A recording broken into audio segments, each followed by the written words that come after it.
오늘 심층 분석 시작해 보겠습니다. 오늘의 주제는 건축 구조의 핵심, 바로 축하중 부재의 변형입니다. 보내주신 자료가 이 주제에 대한 프레젠테이션이었는데 솔직히 처음엔 좀 막막했어요. 그런데 읽다 보니까 이게 간단한 막대가 힘을 받아서 줄어드는 아주 기본 개념에서 시작해서요. 우리가 매일 보는 저 거대한 초고층 빌딩의 안정성을 어떻게 확보하는지 정말 놀라운 이야기로 이어지더라고요. 맞습니다. 오늘 분석은 어쩌면 이런 질문에서 시작해야 할 것 같아요. 건물이 그냥 서 있기만 하면, 무너지지 않기만 하면 그걸로 끝일까? 사실 모든 구조물은요, 엄청난 무게를 견디면서 끊임없이 아주 미세하게 움직이고 변형됩니다. 눈에 보이지 않는 그 움직임을 이해하고 예측하는 것, 이게 건물의 기능과 안전을 지키는데 얼마나 중요한지 오늘 그 비밀을 한번 파헤쳐보죠. 좋습니다. 그럼 바로 본론으로 들어가 보죠. 자료의 핵심에 공식이 하나 있더라고요. 변형량 델타는 PLA이다. 처음 봤을 땐 그냥 복잡한 수식 같았는데 자료에서 이걸 변형을 일으키려는 힘과 버티려는 힘의 대결 구도로 설명한 게 정말 인상 깊었어요. 아주 좋은 포인트입니다. 그게 이 공식의 핵심이거든요. 공식을 보면 분자, 즉 위쪽에 있는 게 변형을 유발하는 요인들입니다. P는 하중, 즉 부재를 누르거나 당기는 힘이고 L은 부재의 원래 길이죠. 이건 굉장히 직관적이에요. 그렇죠. 힘을 세게 줄수록 그리고 원래 길이가 길수록 더 많이 변형될 거라는 건 뭐 쉽게 상상할 수 있죠. 긴 고무줄이 짧은 고무줄보다 훨씬 길게 드러나는 것처럼요. 바로 그겁니다. 그럼 이제 이 공격에 맞서는 방어팀, 즉 분모를 봐야죠. A와 E가 버티는 역할을 합니다. 네, 바로 그 부분에서 궁금증이 생겼어요. A는 단면적이고 E는 탄성계수라고 되어 있던데 이 두 가지가 어떻게 변형에 저항하는 일종의 방패 역할을 하는 건가요? A, 즉 단면적은 쉽게 말해 부재의 굵기라고 생각하시면 됩니다. 같은 재료라면 가는 철사보다 굵은 쇠막대가 훨씬 더 구부리기 힘든 것과 같은 원리죠. 굵을수록, 그러니까 단면적이 클수록 외부 힘에 대한 저항력이 커져서 변형이 적게 일어납니다. 아하, 굵기가 깡패라는 거군요. 그럼 이 탄성계수는 뭔가요? 이건 좀 생소한 개념이었어요. E는 재료 자체가 가진 고유의 뻣뻣함이라고 생각하시면 됩니다. 뭐랄까, 재료의 DNA 같은 거죠.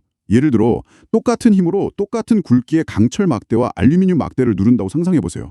어느 쪽이 더 많이 줄어들까요? 당연히 알루미늄이 더 많이 줄어들 것 같은데요. 강철이 훨씬 단단하니까요. 그렇죠. 그게 바로 강철의 탄성계수, 이 값이 알루미늄보다 훨씬 높기 때문입니다. 탄성계수가 높은 재료일수록 변형에 저항하는 능력이 뛰어난 거죠. 사실 이 델타는 PLA 공식이 그냥 하늘에서 뚝 떨어진 게 아니에요. 자료에서도 언급했지만 응력은 변형률에 비례한다는 그 유명한 후계 법칙 있잖아요. 거기서부터 착착 유도된 말하자면 재료역학의 알파이자 오메가인 셈이죠. 잠깐만요. 듣다 보니 좀 헷갈리는 게 생겼습니다. 자료에서 강도랑 강성을 나누어 설명하는데 솔직히 저는 그냥 둘 다 튼튼하다라는 말로 뭉뚱그려 썼거든요. 이게 엔지니어링에서는 완전히 다른 개념인가 보죠. 왜 이렇게 칼같이 구분해야 하는 건가요? 네, 그 둘을 구분하는 게 구조 설계의 핵심 중 하나입니다. 많은 분들이 혼용해서 쓰시지만 엔지니어에게는 하늘과 땅 차이죠. 먼저 강도는요, 재료가 부서지거나 끊어지지 않고 버틸 수 있는 최대 힘을 의미합니다. 파괴 한계점과 관련된 거죠. 예를 들어 이 철근은 몇 톤의 힘을 받아야 끊어지는가? 이게 바로 강도의 문제입니다. 아, 버티냐 부서지냐의 문제군요. 그럼 강성은요? 강성은 외부 힘에 대해 얼마나 변형되지 않고 원래 모양을 유지하려는 성질입니다. 앞서 본 공식의 분모에 있던 A와 E를 곱한 값, 즉 AA가 바로 이 강성을 나타내는 핵심 지표 중 하나예요. 강도가 생존의 문제라면 강성은 얼마나 꼿꼿하게 버티느냐, 뭐랄까 자존심의 문제라고 비유할 수 있겠네요. 자존심이라니? 비유가 재미있네요. 그러니까 단순히 부서지지만 않으면 끝이 아니라 사용하는데 불편함이 없을 정도로 모양이 유지되어야 한다는 뜻이군요. 아, 이제 확실히 이해가 되네요. 제가 예전에 어떤 신축 건물 복도를 걷는데 바닥이 미세하게 출렁이는 느낌이 들어서 엄청 불안했던 기억이 나요. 무너지진 않을 걸 알면서도요. 그게 바로 강도에는 문제가 없었지만 강성이 부족했던 거군요. 정확합니다. 바로 그게 핵심입니다. 건물이 무너지지 않는 건 기본 중의 기본이고요. 사람이 느끼는 진동, 바닥의 기울어짐, 창문이 삐걱거리는 문제, 벽이나 타일의 균열 같은 사용상의 문제를 막기 위해서는 강성 설계가 필수적입니다. 자료에서도 실무에서는 단순히 튼튼한 것뿐만 아니라 처짐이 적은가를 판단하기 위해 EA 값을 조정한다고 강조하는 이유가 바로 거기에 있습니다. 이게 이론적으로는 완벽히 이해가 되는데 막상 우리가 매일 지나다니는 저 거대한 빌딩에 이 공식이 적용된다고 생각하니 감이 잘 안 오거든요. 자료에서 보여준 초고층 빌딩 예시가 바로 그 이야기죠. 건물이 스스로의 무게 때문에 줄어든다는 좀 충격적인 이야기요? 네, 바로 기둥 축소 현상입니다. 듣기엔 좀 무서운 말이지만 사실 이건 모든 초고층 빌딩에서 지극히 자연스럽게 일어나는 현상이에요. 생각해보세요. 수십, 수백 층에 달하는 빌딩의 무게는 수십만 톤에 달합니다. 그 엄청난 무게가 고스란히 수직 기둥들을 누르고 있는 거죠. 그러니까 공식에서 하중 P값이 어마어마하게 크다는 거군요. 그렇습니다. 그 거대한 하중 때문에 기둥들이 말 그대로 압축되면서 길이가 실제로 줄어듭니다. 물론 눈에 보일 정도는 아니지만 분명히 측정 가능한 변화죠. 엔지니어들은 바로 델타는 PLA 공식을 사용해서 각 층의 기둥이 완공 후에 총 얼마나 줄어들지를 미리 정확하게 예측합니다. 그런데 문제가 여기서 끝이 아니더라고요. 자료를 보니 차등 축소라는 더 복잡한 현상이 발생한다고 하던데요. 건물의 모든 부분이 똑같이 줄어드는 게 아니라는 거죠. 맞습니다. 여기서부터 이 분석이 정말 흥미로워집니다. 보통 건물 중앙부에는 엘리베이터나 계단실이 모여있는 코어월이라는 아주 거대한 콘크리트 벽체가 있습니다. 이 벽체는 단면적, A값도 엄청나게 크고 강성도 매우 높아서 하중을 받아도 상대적으로 아주 적게 줄어들어요. 아, 방어력이 아주 강한 챔피언 같은 거군요. 그런 셈이죠. 반면에 건물 외곽에 있는 일반 기둥들은 이 코어월보다는 상대적으로 더 많이 줄어들 수 있습니다.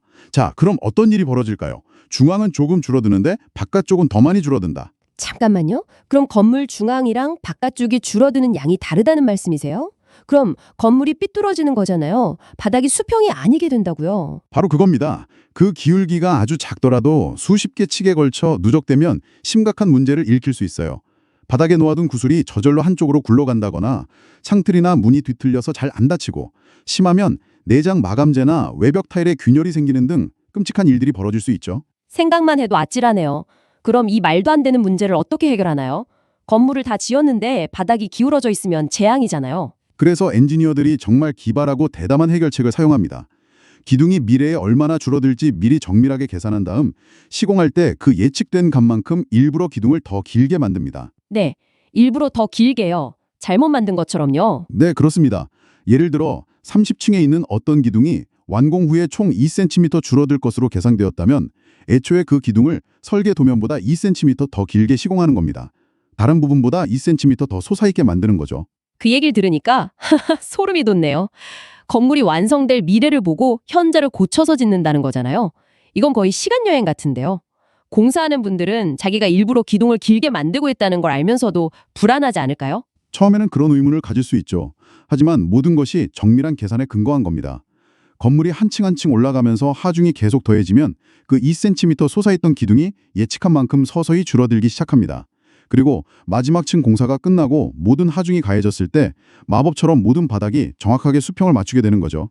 미래의 변형을 예측해서 현재의 시공 오차로 상쇄시켜버리는 겁니다. 이걸 보정이라고 부릅니다. 와, 정말 대단합니다. 보이지 않는 변형과 싸우는 엔지니어들의 지혜가 느껴지는 대목이네요. 그런데 이런 변형이 제멋대로 일어나도록 그냥 둘 수는 없을 텐데요. 당연히 어떤 기준이나 규제가 있겠죠? 물론입니다. 모든 구조 설계는 엔지니어의 감이 아니라 엄격한 법적 기준을 따라야 합니다. 자료에 언급된 KDS, 즉 건축구조 기준이 바로 그 역할을 하는 국가표준입니다. 이 기준은 구조물이 안전한지를 판단하는 근거가 되는데 아주 중요한 점은 단순히 붕괴뿐만 아니라 과도한 변형 그 자체도 구조적 실패로 간주한다는 것입니다. 실패라고까지 표현하는군요. 멀쩡히 서 있는데도 말이죠. 그렇습니다. 건물이 무너지지 않았다고 해서 성공한 설계가 아니라는 뜻이죠. 특히 자료에서 강조하는 사용성 규정이 중요합니다. 이 규정은 앞서 말씀하신 바닥이 출렁이는 느낌처럼 구조물의 변형이 거주자에게 불쾌감을 주거나 마감재를 손상시키는 등 건물의 기능에 지장을 주지 않도록 변형의 허용치를 정해놓고 있습니다. 아, 그러니까 여기까지는 변형되어도 괜찮지만 이 선을 넘으면 안 된다는 일종의 한계선 같은 거군요. 맞습니다. 예를 들어 이 보의 처짐은 보 길이의 240분의 1 이내여야 한다. 와 같이 구체적인 수치로 제한하는 거죠. 그냥 몇 센티미터 이하가 아니라 길이와 연동시키는 이유가 있습니다. 보가 길수록 어느 정도 처짐은 자연스럽게 더 커질 수 있으니 허용해주되 그 비율은 엄격하게 지켜야 한다는 합리적인 기준입니다. 그렇다면 엔지니어는 델타-이퀄 PLAE 공식으로 실제 변형량을 계상하고 그 값이 방금 말씀하신 법적 허용치보다 작은지를 반드시 확인해야겠군요. 바로 그겁니다. 자료의 그래프가 그걸 아주 명확하게 보여주죠. 내가 계산한 실제 변형량이 법에서 정한 허용치보다 작아야만 안전한 설계로 인정받을 수 있습니다. 그리고 그 허용치와 실제 변형량 사이의 차이, 그게 바로 눈에 보이지 않는 안전 여유가 되는 겁니다. 이 안전 여유가 충분히 확보되어야만 우리가 예상치 못한 하중이 가해지거나 재료에 약간의 오차가 있더라도 구조물이 안전을 유지할 수 있는 것이죠. 자, 그럼 오늘 분석을 한번 정리해 볼까요? 모든 것은 델타-이퀄 PLAE라는 변형을 유발하는 힘과 저항하는 힘의 대결을 보여주는 하나의 공식에서 시작했습니다. 힘이 강하고 길이가 길수록 변형이 커지고 굵기가 굵고 재료가 뻣뻣할수록 변형에 잘 저항한다는 아주 직관적인 원리였죠. 그리고 그 과정에서 우리는 튼튼하다는 말의 두 가지 의미, 즉 부서지지 않는 강도와 변형되지 않는 강성이 있다는 것을 알게 됐습니다. 실제 건물에서는 강성 확보가 사용자의 쾌적함과 안전에 얼마나 중요한지도 확인했고요. 무엇보다 이 기본 원리가 초고층 빌딩의 기둥 축소라는 실제 현상을 예측하고 심지어 차등 축소라는 더 복잡한 문제를 해결하는 데 결정적인 역할을 한다는 사실이 정말 놀라웠습니다. 미래의 변형을 상쇄시키기 위해 일부러 기둥을 길게 만든다는 발상은 오늘 분석의 백미였던 것 같네요. 동의합니다. 결국 변형량을 계산하는 것은 책상에 앉아서 하는 단순한 숫자 놀이가 아닙니다. 우리가 매일 아무런 걱정 없이 생활하는 이 공간의 사용성과 안전성을 확보하는 가장 근본적인 첫걸음인 셈입니다. 보이지 않는 곳에서 건물의 안정을 책임지는 가장 중요한 작업이죠. 오늘 분석을 통해 건물 기둥이 스스로의 무게 때문에 줄어든다는 사실, 그리고 엔지니어들이 그 미래를 예측해서 현재를 바꾼다는 사실을 알게 됐습니다.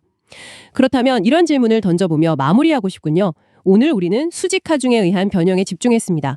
하지만 건물은 수직으로만 힘을 받는 게 아니잖아요.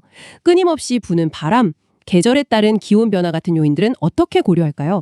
건물은 수직으로 줄어들 뿐만 아니라 바람 때문에 수평으로 미세하게 흔들릴 것이고 여름에는 팽창하고 겨울에는 수축할 텐데요. 엔지니어들은 이 모든 방향에 보이지 않는 움직임 속에서 어떻게 창문 하나 깨지지 않게 건물을 설계하는 걸까요? 이 질문을 여러분께 남겨드립니다.